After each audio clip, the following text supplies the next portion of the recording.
Hello and welcome everybody. Good morning. This is Gary Gazzo. Welcome to Race First coverage of round 5 of the inaugural season of the Velocity Online Racing IR05 series as we come to you once again from Texas Motor Speedway for the VOR Texas 225K. It is just me in the booth. Murph has abandoned me. I don't know why. Well, it's just me. But it's going to be a small field and a quick race today. Only 225K, 94 laps around the 1.5 mile Texas Motor Speedway for the, as another broadcast peer of mine likes to say, the penultimate round of the championship.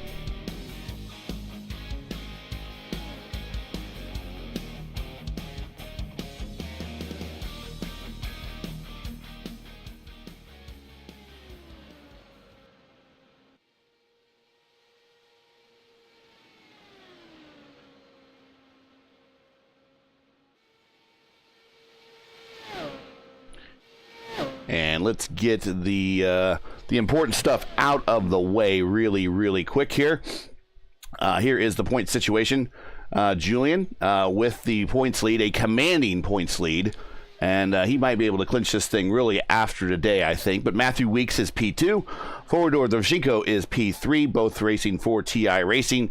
There is a pretty good battle there for second spot. Seb Kinder, I don't think is today's lineup.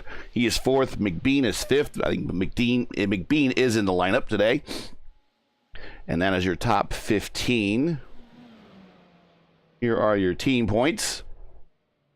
Altina Autosports dominating right now, 560 to 383 over TI Racing, 177-point lead, 2 rounds to go.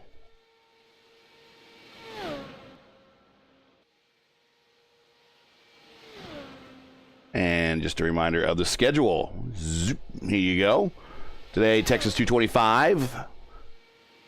You're going by kilometers on this one, and then we're going to wrap up at California, hopefully for a full 300-miler. If not, it'll be a 300K. But depends on how many people are going to show up for that. So if you want longer races, guys, and you're watching this, and you're like, oh, I could have made this Texas race, I'll definitely show up for the California race so you can go 300 miles instead of 300K.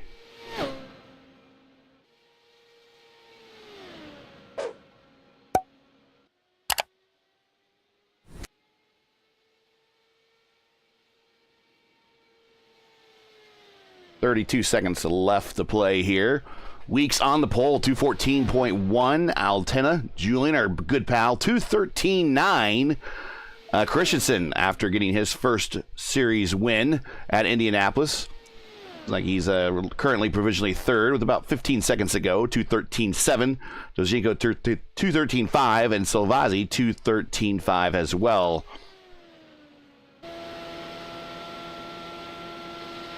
Track temp 86, air temp 69. That should be pretty comfortable, and we are getting ready to go racing as the final laps have been turned in.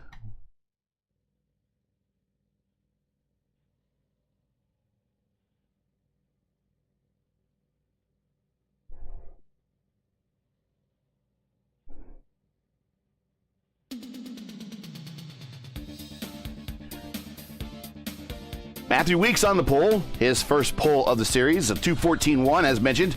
Julian right next to him, very close margin for that pole speed of Matthew. Julian only 0.021 behind Matthew for that, 213.9. Christensen lines up 3rd, Dovzhenko 4th, Silvazzi 5th. Gary Lovern with a good run here in 6th. Layson Furness in 7th. Yaroslav Donskoy in 8th. Bonnie in 9th. McBean in 10th. Chris Scala, we'll talk about him during the race, is 11th.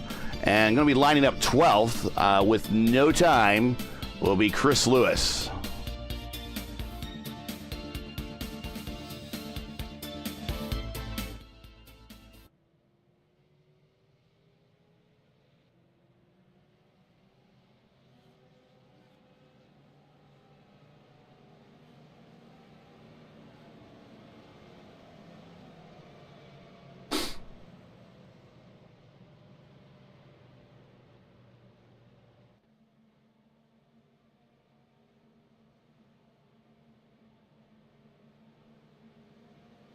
as we are coming to the green flag.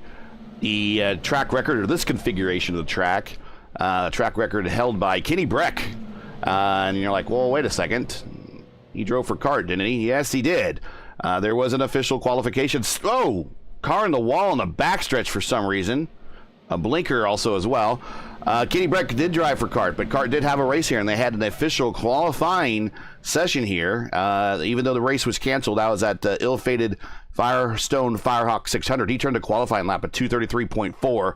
The IndyCar IRL track record, excuse me, Billy Boat set 98 with a speed of 2:25.9. Getting ready to go racing. Pace car is off field, is under the command of Matthew Weeks. Here we go for 94 laps of racing, just a little bit longer. Christensen getting the wheel spin just a little bit longer than what we normally see for an Indy fixed race. So this should go by pretty quickly.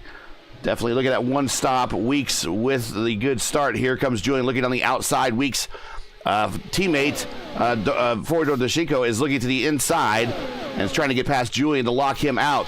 Christensen survived the wheel spin. He is now back in the fourth, and Salvazzi is in fifth.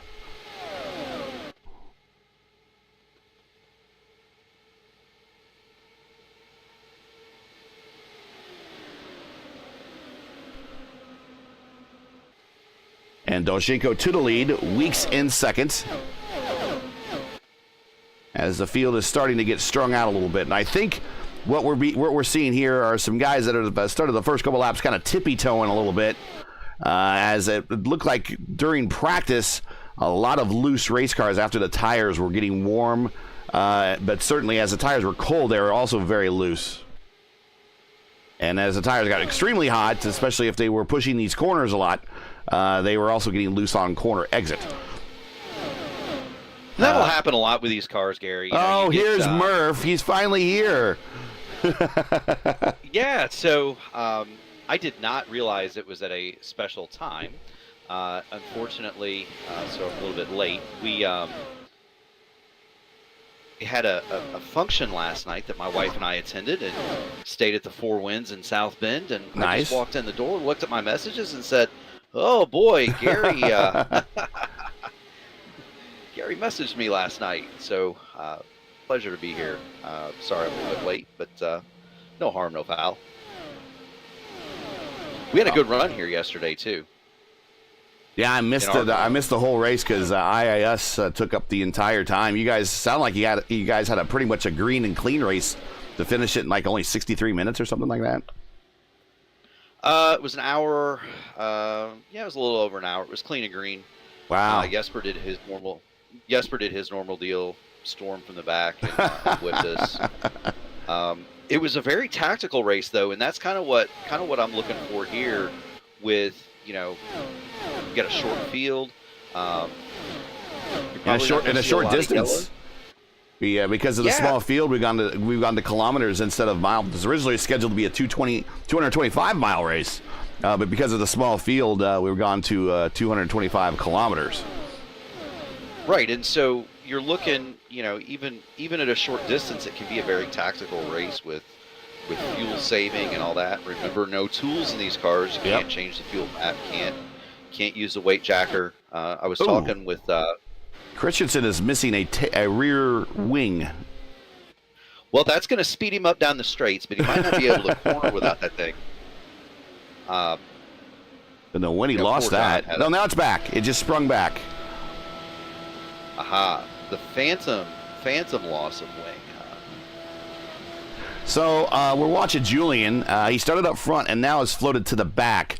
I think strategy is already in play for a number of drivers. I think some guys are just flooring it and going for it because it's 94, which is 94 laps, which is about 20 laps longer than an Indy fixed race we have here.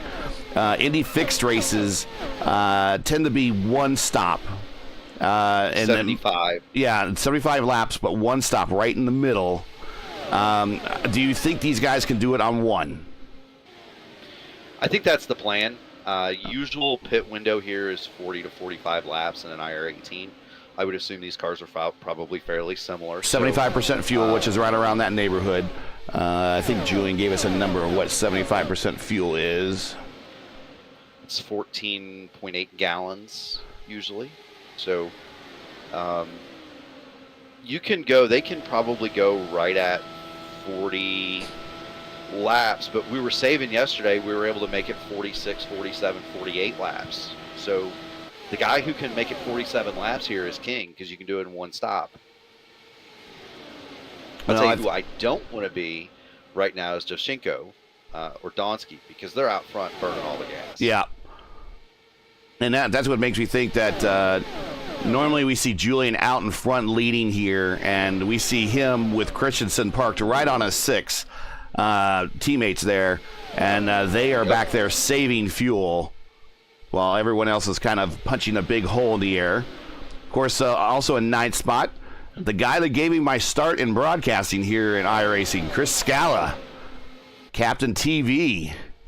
He is in today's race, racing for 4D Racewear, and Jim Herrick. Yep.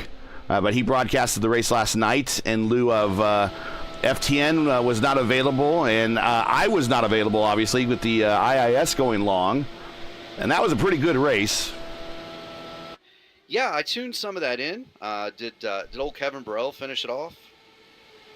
No, it was the John Betafure. He won by a pretty big margin, too. Aha, very good. So when I left it, Burrell was leading. Must have been pretty early then, yeah. Benefier was right there, and loose car. We're kind of, yeah. Well, I was talking with Matt Wagner. This is a Wagner setup. I was talking with Matty Wags yesterday, and these cars have to be set up loose here because you don't have any tools. So right. With the modern car, you set it up to have a gentle understeer, and you tool your way out of it. In these cars, you have to set them up loose because they're going to tighten up, and you have no way to mitigate that with weight jack or anything like that. So it is a loose setup at first. It will get tighter because just like the current car, they wear the right front out pretty quick. Something happened to McBean. He is back 4 laps. He's down 12th. He is in the points involved, I believe, in the top 10 in the points championship. So he's going to get some points, but not as much as he wanted. Hopefully, he's going to. He's hoping for, if I can say it. It's early in the morning for me. He is hoping for some more attrition to happen so he can move up. Layson Furnace on pit road. Yeah, and go ahead. Well, short field, right? We've got what, 12 cars out here? Yeah. It's going to be worth it, to if you have some trouble early, it's going to be worth it to fix it. Layson had called out that he was coming to pit road. Could believe this is scheduled, so have to go back and see what happened to him, but with Furnace. We got a car. Yeah, he spun. Yeah, he came off the button, and the back end came around on him, which is quite the problem in these cars. They got that very low power range. Yep.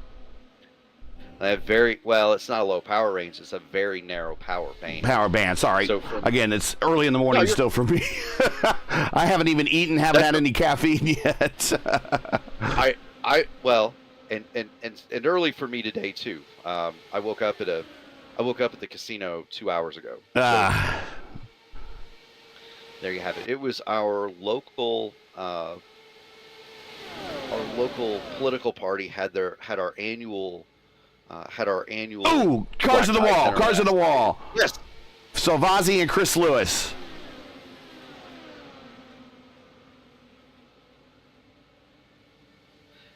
Oh. And we are still green. Yeah, so Lewis went and spun through the grass there. That was just kind of like a misjudgment there. Lewis, got himself loose coming off of turn 4, which will happen. And poor Patrick Salvazzi had nowhere to go and kind of misjudged the closing rate and clouded him, and they both get in the fence. I think Salvazzi might be okay. Going to go on board with him just to check. No, he can't. He hit the wall way too hard. He's got to have some damage on him somewhere. He's got a meatball, so there's clearly repair required. Let's see how long it is. But that's why you keep after it, right? That's why you keep after it. If you're McBean, somebody like that, right? Incident like this, boom. That's two spots. And Bonnie, I'm not sure if he was involved or something. He's on pit road as well. So Doshenko is your leader. Julian, by virtue of just keeping everything in front of him and missing it now in P2. Christensen right with him in P3. Donskoy looking loose, looking very loose in that Marlboro throwback entry. He is currently in 4th, looking for a line that's not going to make him spin out. Chris Scala coming up to this position. Chris is currently 5th. And Weeks, he has fallen to the back here. He is 6th. Lovern is 7th. And right with Lovern back there is that is McBean. Well, we got another one. We got another one out of shape. That was Scala going down the back. He just about bought it coming off of turn 2. And he is coming. He's just rolling out of it, giving the position back, or just not giving the position, just giving the position at all. He's just trying to keep this car under him now. We're very, very loose. Yeah, he tried to run the bottom through 1 and 2, and what happens is without tools, the car wants to get snap loose off of 2 anyway. And without tools, if you have your line, if you try to pinch it too much, it just snaps the back end out coming off of 2 and 4. And he is still fighting that thing. It would not surprise me with that slide he took if the rears just aren't screaming at poor Chris Scala right now, as he tries to fight a ill handling machine. And the bad part is you got to stay out. You know what I mean? He's going to have to stay out. The only thing you do is slow down, get those tires back to normal temp. But he is fighting an angry IR05 right now. Just to kind of compare how slow he is, he was 205 at the end of the double dog leg there, going into turn 1. That's what Julian's exiting the corner at. So poor Chris is 10 miles an hour off the pace at the moment, just because he can't. He's trying to just keep the thing underneath of it.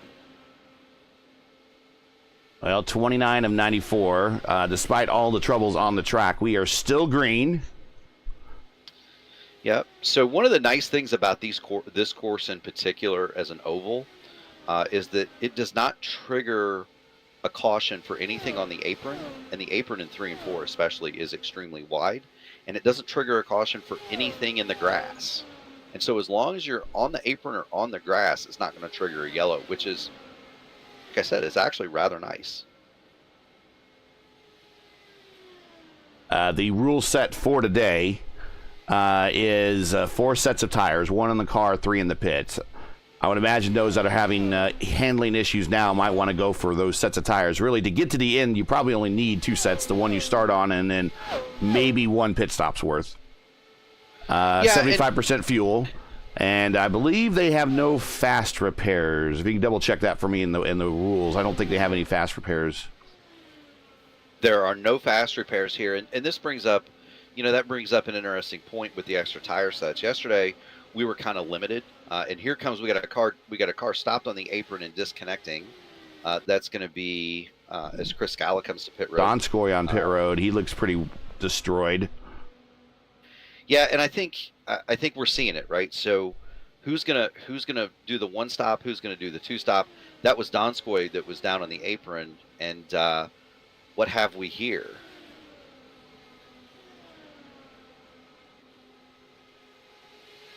So Yaroslav going through turns 3 and 4, back in, steps out, he overcorrects it, and that was a Sebastian Bourdais Indianapolis turn 2 esque incident there. He caught it and it just went directly into the wall. Yeah, the one thing you don't ever do, cardinal rule in a downforce open wheel car, is counter steer. Let it go, and he did not let that go and took a nasty lick into the turn. Well, it looks like Scala is opting for possibly the 2 stopper. if he's going to stop at 30 and then probably 60 and get a new set of tires. I think some of these folks might just, I think some people are going to go based upon their tires, while others are going to go based upon their tanks. I think Doshenko, Altena, and Weeks are among those. John Christensen had an issue. He's on pit road. He was in third spot right behind Julian for a while. But it looks like he is getting some attention on pit road. So you might see people tend to, I think a majority of the field is going to tend to tires and not worry about going light on tanks. Well, the leaders right now, Dojiko and Julian, they are going to go based upon their tanks. Yeah, and so, you know, it's the old story, right? One stop versus two. Chris Scala, the leader of that brigade that has stopped. Dojiko coming to pit road. Yeah, and so, you know, maybe the strategy is we're going to see how far we can go, and maybe if there's a yellow, you cut a pit stop out, new track position. Here's the thing, Scala, there's yellow. Yep, and that is Layson Furnace. And we'll watch the replay what happened to Layson. He's racing Bonnie. I don't think that is for position, actually. And, whoa. Oh, apron. Yeah, apron bad. There were cars on pit road. Fyodor was on pit lane. Oh, interesting. Apron was bad, and then he... let's run that back again and do it from the perspective of Alexander Bonnie. Because there was latency involved, and Bonnie is running with a bad front wing right now, but he's underneath Furnace. They come to the corner. Furnace blinks, lags out, and I think, and then when he comes back, rematerializes right on top of Bonnie. Watch this. See what this. Yeah. Nope. He's already losing it. But, and it's right in front of Bonnie, and that is your caution. So, people that are going to wind up smelling like a rose here, Fyodor was on pit lane when the caution came out, so that is a huge advantage to him. Chris Scala managed to stay on the lead lap, so... If you're Scala, do you come back and top your tank up and get your... I mean, I would think you're going to come back, top your tank up, and put another set of stones on it, just based on tire wear. That was my mistake yesterday. Jesper and I made that mistake. We came in and got gas but no tires. And yeah, he's only 7 laps. He's only 7 laps into his stint. He might as well just come in and top off. Well, right, but it's tire wear, and so. As I was saying yesterday, Jesper and I made that mistake, right? We had kind of the same thing where we had pitted, and then caution came out came out like 5-6 laps later. We came in and got gas only, and although we were able to come back to the front, it was much more difficult, and then we paid for that at the end of the run. Badly. It would have been much better had we taken tires. And Scala does appear as though he's gonna come back down pit lane and get him some more gas at least. Let's see if it goes up on the jacks here, Gary. Yeah, watching him come down to his stall, kind of glides it in, hits his marks. Nope, just fuel only. All right.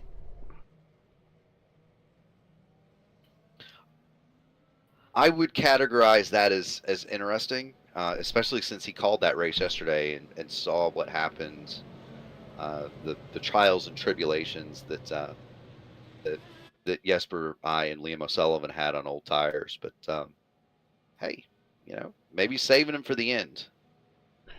Right behind the pace car is the 96 of Doshenko and John Christensen. Christensen is 1 lap down. They will get the wave around. Christensen will still be a lap down. He's shown as 1 lap down to the leader, which is Julian. Julian's right behind him, but they'll get the wave around the pace car here momentarily. and we'll get a chance to reset some things here. The all-time wins leaders here at Texas in IndyCar history. Scott Dixon leads with 5. That should be to the surprise of absolutely nobody. Helio Castroneves has 4. Sam Hornish and Joseph Newgarden each have 3. And Scott Sharp, Scott Goodyear, and Will Power each have 2. Many drivers also got their first career wins here back in the early days of the Indy Racing League and the Texas Motor Speedway, especially when it was a big kind of a pack race. But Billy Boat, Mark Dismore, and Jeff Ward all got their first wins here in the early days of the IRL here at Texas. Yes, and probably my favorite redemption win came here in the IRL. 1998, John Paul Jr. in a Jonathan Byrd Infinity took one to victory lane in the second Texas race. Remember, we used to race here twice. Right.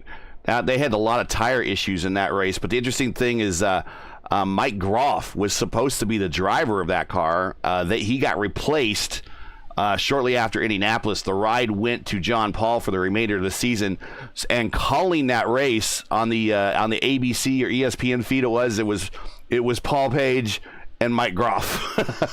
So Mike was calling the race that his own car won at. We are back green again. Julian is the leader going to the 342 of 94 are in the books. We are quickly getting to the halfway point. We are indeed. The laps here go away very quickly, Gary. Something like 25 seconds a lap. And so this race will be very short if it does stay green. Interested to see, can Chris Scala get back toward the front on those older... Here's Chris to the low side. Yeah. Got the preferred line. Going to take it through there. Going to go against Lover, and that's for position. So move Scala up into P3. Yep. He's going to be chasing down Matthew Weeks, who's a second and a half up the road. And then Weeks is about a second and a half behind Julian. So some good spacing here. The restart got them all kind of spread out a little bit. And the cars are kind of in different knots, and you'll see this sometimes. You've got Julian up at the head of the deal, and then you got Weeks and Salvazzi kind of together. Then you got a little gap, and then back to Chris and Fyodor. John Christensen is 6th a lap down, but he's another second behind Skyler and Dovchenko. And Christensen and Lovren are kind of running together. So just little knots of cars at this point.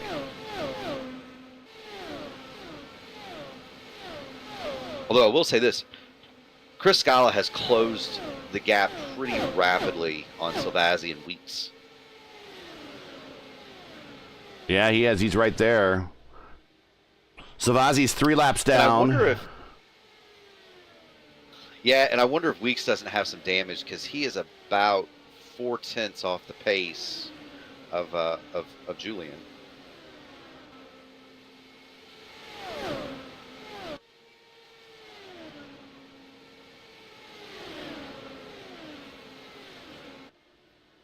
Tell you this, I like Salvazzi's line, man. Careful, Chris. Watch up that. There in the...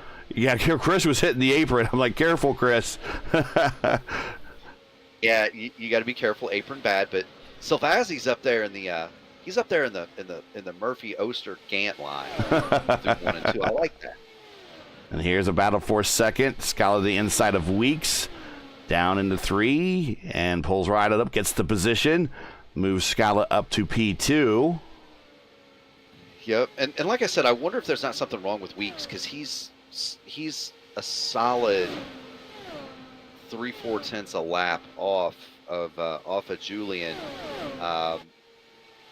Scala is roughly a 10th slower than our leader, but Weeks is kind of off the pace a little bit. Now that he's got the draft, maybe he can keep up. looking in chat. Layson's in there, not very happy. Go back and watch the broadcast there, Layson. You lagged out pretty badly, and then you all of a sudden reappeared right in front of Bonnie. Actually, then at that point, that's when you got loose. Bonnie didn't make contact with you, at least on our screens, until you were already loose in front of him. So check that out, and then you might want to also check out your cable modem or router and find out why you were lagging pretty badly, because it was even in the practice. But that happens sometimes. I've seen a lot of people have blinking issues before. A lot of it is, well, there's some videos out there on how to YouTube videos on how to fix that on iRacing. You know, and you talk about the lag. That's, you know, it's something that. It's something he watched it. Okay. Yeah, you think, you know, it's something that drives some of the people that watch these on the regular kind of nuts, right? At the same time, it's part of esports. All esports lag. iRacing actually, among the major esports, is one of the best at not having it. If you ever watch competitive Warzone or, you know, some of that stuff, man, those connections are awful sometimes, right? Yeah. And so here we do a pretty good job of it, but they do lag out, and it's part of it. It's just like real world weather or mechanical failures. It's something completely outside of your control to a certain extent, right? I mean, there's things you can do, and we all do them, but you can't help you know, like if you're me, you can't help that the server in Chicago might be experiencing a hiccup, right? And so it's just the way it is, but it's something we all have to deal with. Bonnie with the purple lap. He's back in P9, a couple laps off the pace, 4 laps off the pace. But he I can't talk. He did get the purple lap. Yep, and he's running along really solidly by himself. That's no draft, Gary. He is 3 seconds. With a bad front wing, too. Yeah. And that's got to be frustrating for him. To know you're that quick, and you know, you're quick, but you got a hurt car, and you're all by yourself. It's got to be frustrating. But kudos to Bonnie, because he's a couple of tenths up a lap on Julian at this point. But you wonder how bad those Firestones are going to be screaming at him with the loss of downforce on the front.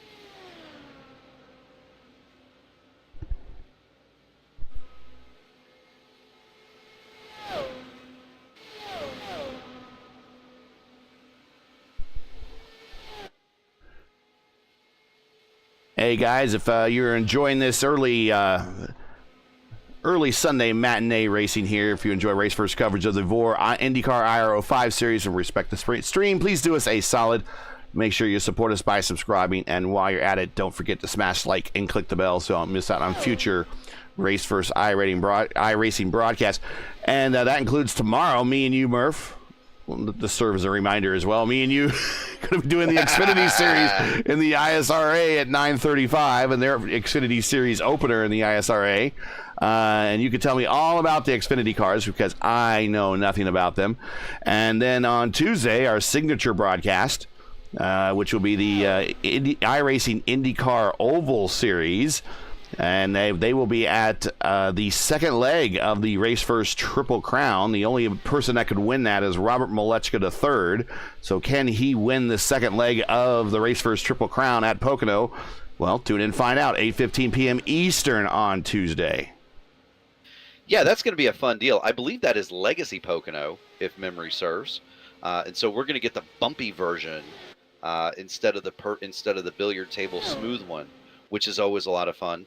The Xfinity car, by the way, Scala just gave up second. He is now back to fourth. I don't know if he realized that maybe he needs to save fuel or his handling is going away, but he's in a pack with Weeks, Doshinko, and Donskoy. Or not Donskoy. Who's all on that one? Savazzi.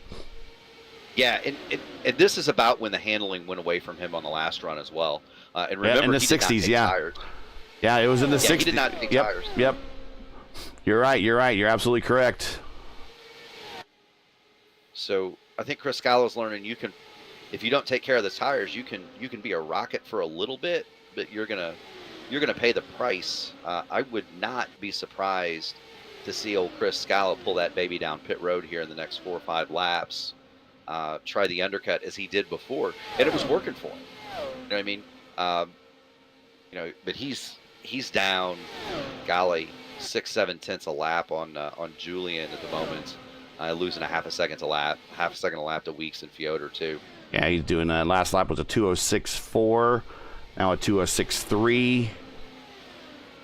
Julian turning laps in the 2:10 range, 2:10.2. Yep. Look at how he's a whole lane off the bottom, staying super high. Thing about high, and you just saw it right there. When you run your line high in 3 and 4, you run the risk of smacking that turn 4 wall. It comes up on you rather quickly on exit. Yes, it does, and it's almost deceiving how quick it does. You don't realize it, I don't think, watching on TV, how narrow turns 3 and 4 here are, particularly because turns 1 and 2 are so ridiculously wide. But 3 and 4 are very narrow. It's really, you can kind of see the markings. This track is really only 3 interstate lanes wide. Everywhere but 1 and 2. 1 and 2 are freakishly huge, but it's 3 interstate lanes wide. It's one of the more narrow ovals we go to. I want to say it's even more narrow than Indianapolis, come to think of it. Not as narrow as Charlotte. That is true. Charlotte is. That's like, and especially in these cars, that's like threading the needle. Yeah, and Chris is saying, he's telling just came on the radio and told John Christensen to stay high in 3 and 4. I think he's going to let him go, or he's coming to pit lane 1. Oh. Apron bad. Oh. Apron bad. Slow it down. And I think he got it to the speed limit. If not, it was very, very close. So we were just watching a battle for the Doshinko and Weeks. Do have someone in chat saying, let's go Weeks. And there is your guy in third. All these guys are fighting a very ill-handling, evil IR05 car at the moment. Whoa.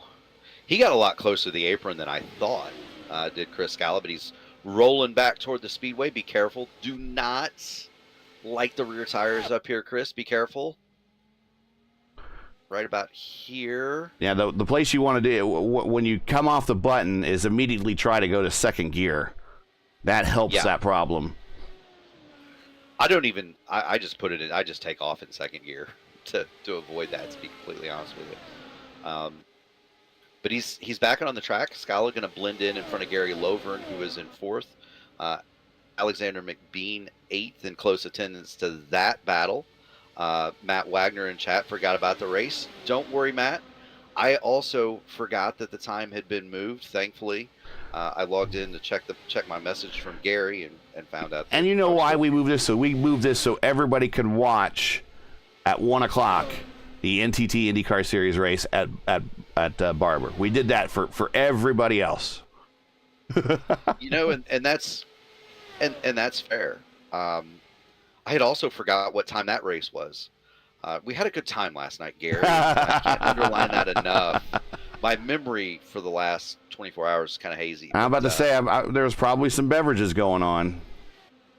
You get a bunch of people who like to talk and drink and all have the same political affiliation in the same hall. There are going to be beverages consumed.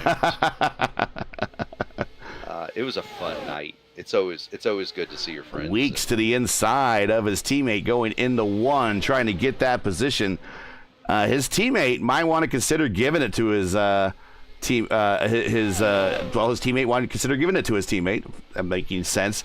Weeks is involved in the points championship. He is currently in a battle for second. Let's bring that up on the screen one more time.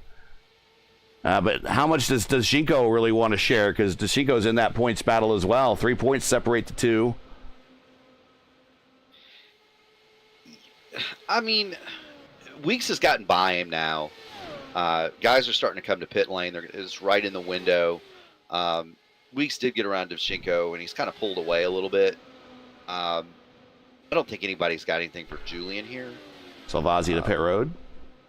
Yeah, but we're right there now. At that 20 spot to go. where you're going to be making your final stop. Chris Scala is the study of the undercut here. He's running around 0.6 a lap quicker than our leader, Julian Altena. And last time by, 211.9 for Chris. Last time by for Julian, 207.3. And Weeks, by the way, has done a great job of taking care of his Firestones, because he got past Devchenko and he has sodded off from his teammate, and he is running down Julian at a frightening clip. He took 0.3 out of him that lap. Yeah, 209.5. 209.5 was his last lap. Yeah, he is. 209.6. Yeah. Matthew Weeks is coming, baby. And you talked about him racing there in the Elite Series, in the mini series they run, and you said that he's good there, and he's been kind of drafted into IndyCar duty here by Chris Lewis and the TI Racing team, and he's definitely put his skills on full display on how he can handle an open wheeler, especially an older open wheeler at that. Yep, Julian's coming to pit road. So let's cover that. But yeah, Matthew Weeks is an amazing stock car driver. And of all the three Indy cars, this one probably drives the most like a stock car. We're watching Julian come to pit road. That'll hand the lead to Matthew Weeks, who continues to circulate at about 25 flat. 25.091 that last lap, which really is pretty close to the new tire pace. New tire pace is 24.7, 24.8. So if he can stay out there a few more laps. Julian overshot his pit marks by just a few inches and had to roll back. So that's going to cost him a little time on pit road. Got new tires and fuel to get to the distance. Down on the way, he was in the box for 8.9. Not the quickest pit stop, but he didn't lose a lot of time. Didn't, but that's going to cost him a second or two. Matthew. Here's Weeks. He's in pit road. Up on the jacks. It's going to be a shorter stop for Weeks because he's not going to need as much fuel, about 25 laps worth instead of the full tank. Down and away, gets his tires. And back on the track for Matthew Weeks. Don't spin it. And Julian and Scala are in a battle now. They are indeed. And Weeks is out in front. Right now, the leader is Lovern. Here comes the pack. Did Weeks yard him? He has. So Matthew Weeks comes out with a 1.3 second lead on Chris Scala.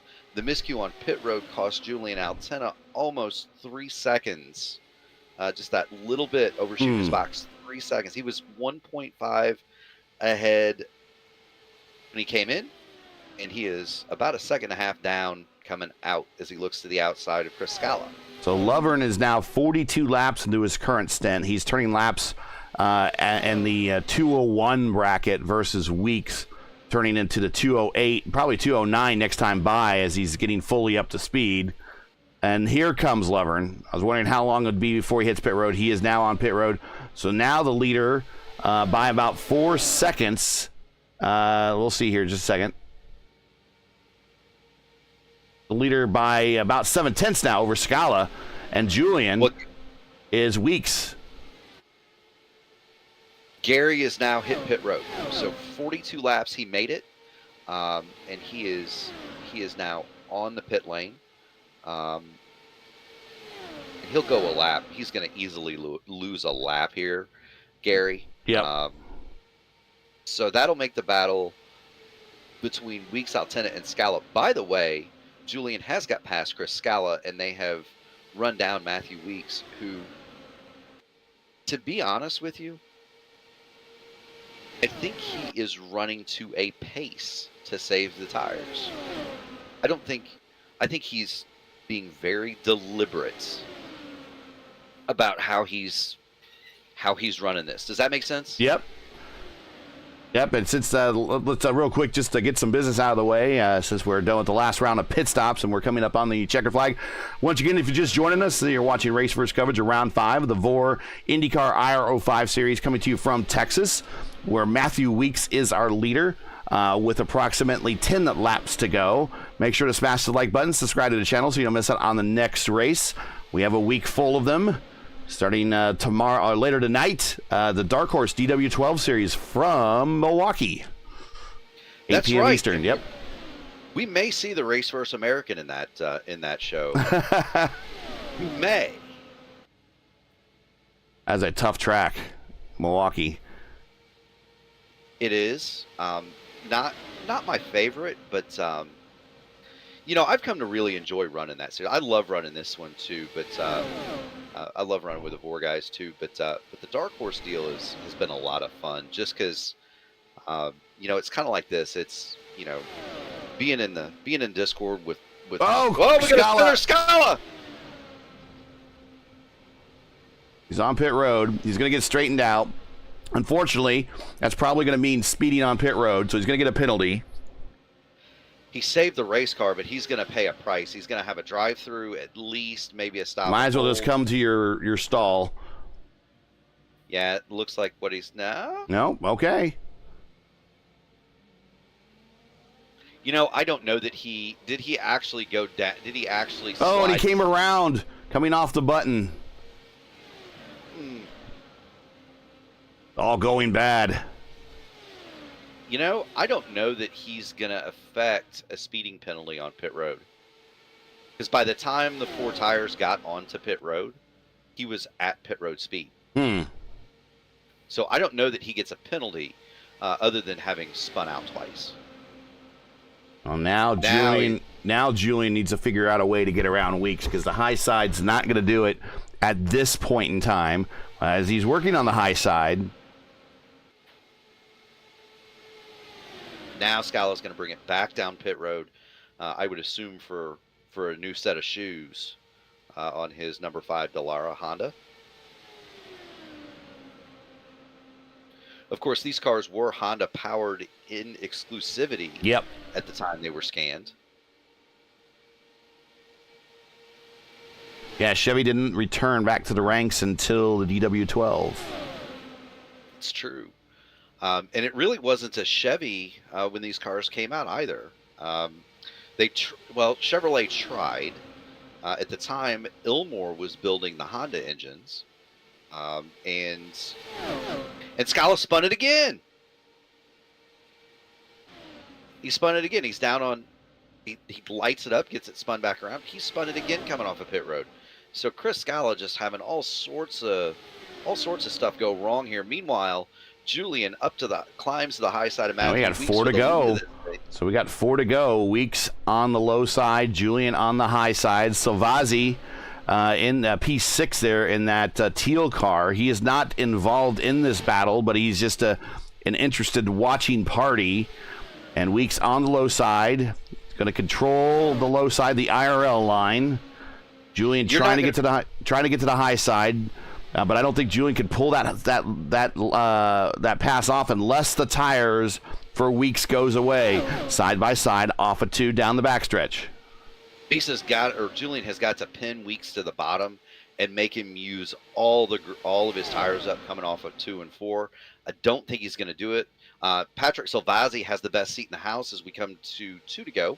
But Salvazzi can actually determine who wins this. If Final lap. We're on the final lap. Yeah, we're on the final lap, side by side, down the backstretch. If Salvazzi gets behind somebody, he can push it. Julian to the front at the end of the backstretch, coming down the 3 and 4, side by side. Weeks with the slight edge coming off the corner to the dogleg. And Weeks, I think, is your winner by 0.09 or 0.010. It was 0.09, and it changed to 0.10 margin of victory right there at the very end.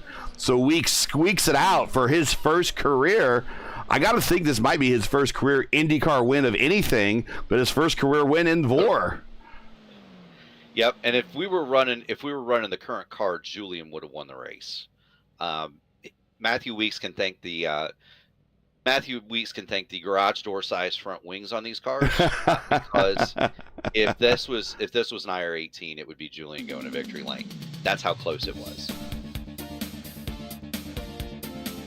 Talking about golly Gary, it's Matthew Weeks won by 2 inches. Yeah, we will get just a second here.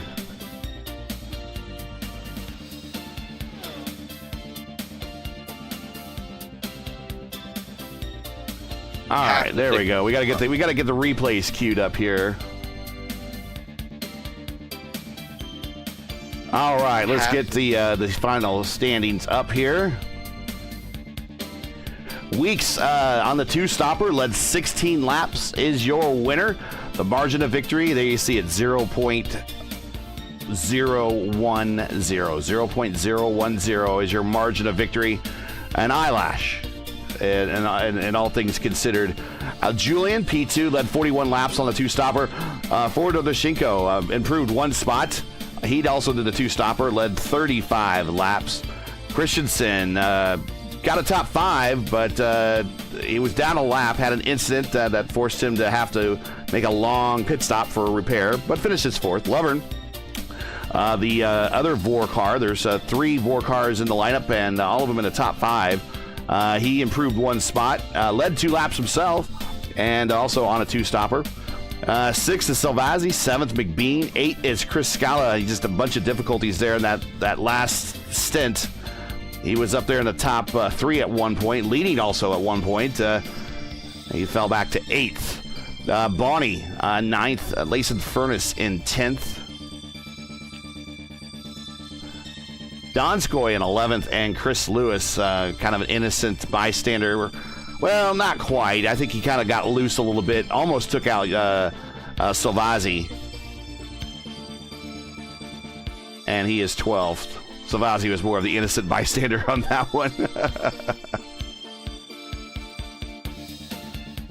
Yeah, and so I marvel. I just texted our open wheel team, the illegal guys, that Weeks won an IndyCar race. So it'd be interesting to hear Chad and Ryan and Hunter and Justin and Tanner's reaction to that. That bit of news. I'm interested to kind of talk to Matthew and see what. Well, yeah, let's. We'll bring him up. Well, we're only going to be doing the winner for the interview because the field's so small and the race was so short. So we'll just be doing the winner. So sorry about those that didn't finish on the podium. No interview today for anybody else other than Weeks. So we'll bring up Weeks. My man, Matthew, your first IndyCar win by the slimmest of margins, but still a win nevertheless. Entering the ranks of the first-time winners in IndyCar history, actually, here. I mean, you're kind of in the same conversation of Billy Boat or Jeff Ward. Who else finished? Who else got their first win here that I said that... Mark Dismore, he's the other one that got his first win here. So welcome to those ranks. Yeah, that was something, wasn't it? Well, first of all, how were the tires at the end? We know everyone was having issues with them. I was fine. I pulled a little stock car trick in the next gen and just kept it in sixth gear the entire run. So I wasn't really as loose on the exit as everyone else. I felt even after I got that damage early, I was still quicker than Julian, and I don't know how to pronounce his name, Frido or Frodo, but I was flying a couple tenths faster than them. So I think the trick was keeping his sixth gear there and keeping them tires on there. What do you think of that, Murph? That was actually going to be my question. I marveled at your ability to save your tires, and so that was actually going to be what I asked, was how you did it. But no surprise to me to see you at the front here, given your expertise in oval racing. Kind of talk a little bit about how different it is, what you can do differently in this car here as opposed to your normal ride with a roof. What's different about it? You got to be more precise for real, because I literally had to hit the same line like every time down there on the bottom, and I know in the stock car, you can enter different ways, how to save your tires. If I want to burn some right front, I might enter lower into the corner. If I want to burn rear, I'll enter higher. Here, you just trying to be precise, and it's like all the time precision after precision and being smooth, and it's different. I mean, I know NASCAR, you kind of still be smooth, but you can be a little more on the edge, I think. And I think that's what kind of helped me tonight, where the setup was loose on the exit on the long run, and me driving, Mark, driving that next gen. I'm so used of how the car gets loose on the long run on the exit of the corners. So I knew it was going to play in my wheelhouse, and this is probably my best track, dude. I love Legacy, Texas. I feel like I win here every time I come in here in a league. So I was excited to come to this race this weekend and race, and I knew I was going to contend and be a contender. Good show, Matthew. We're gonna see you. We're gonna see you run the modern car anytime soon. Now you have to. You have to now. Probably. Chris has kind of pulled me in here, and I've been debating if I want to run it in the elite too. I like to be good in the cup car, man. I got to go out there and beat Fody, so that's my challenge right now, is always out racing him. So I don't know. Eventually, yeah, I feel like I'm getting the hang of it, so I probably will. Definitely.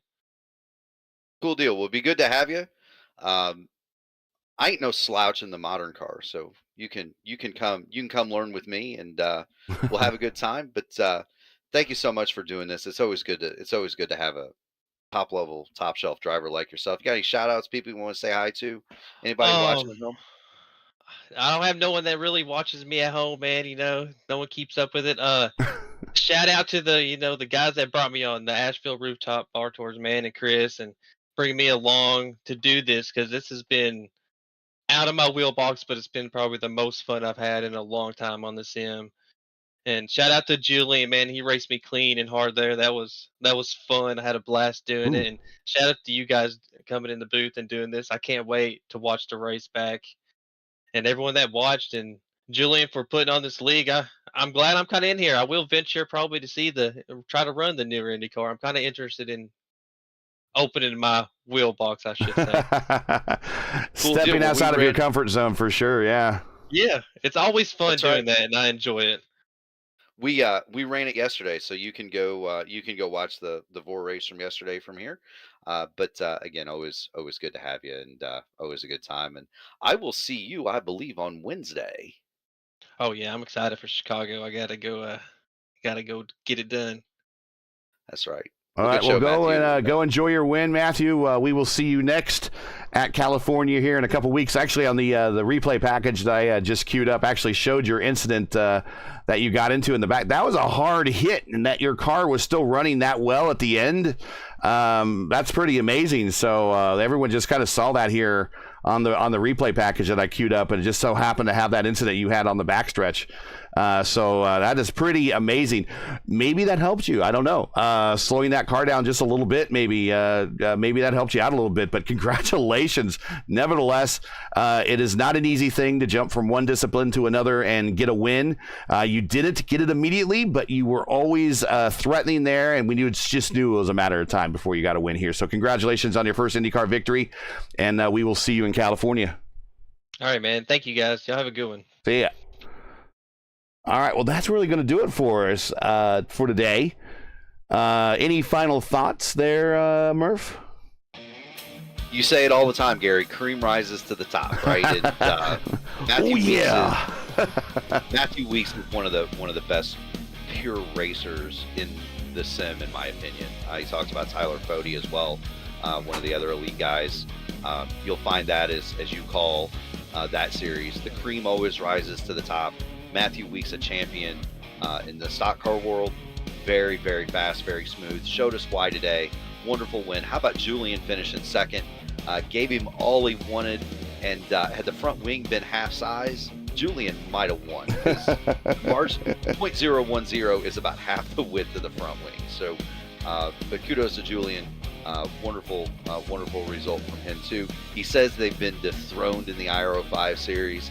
I expect that as Weeks gets gets better with these cars, that you're going to see a lot more dethroning.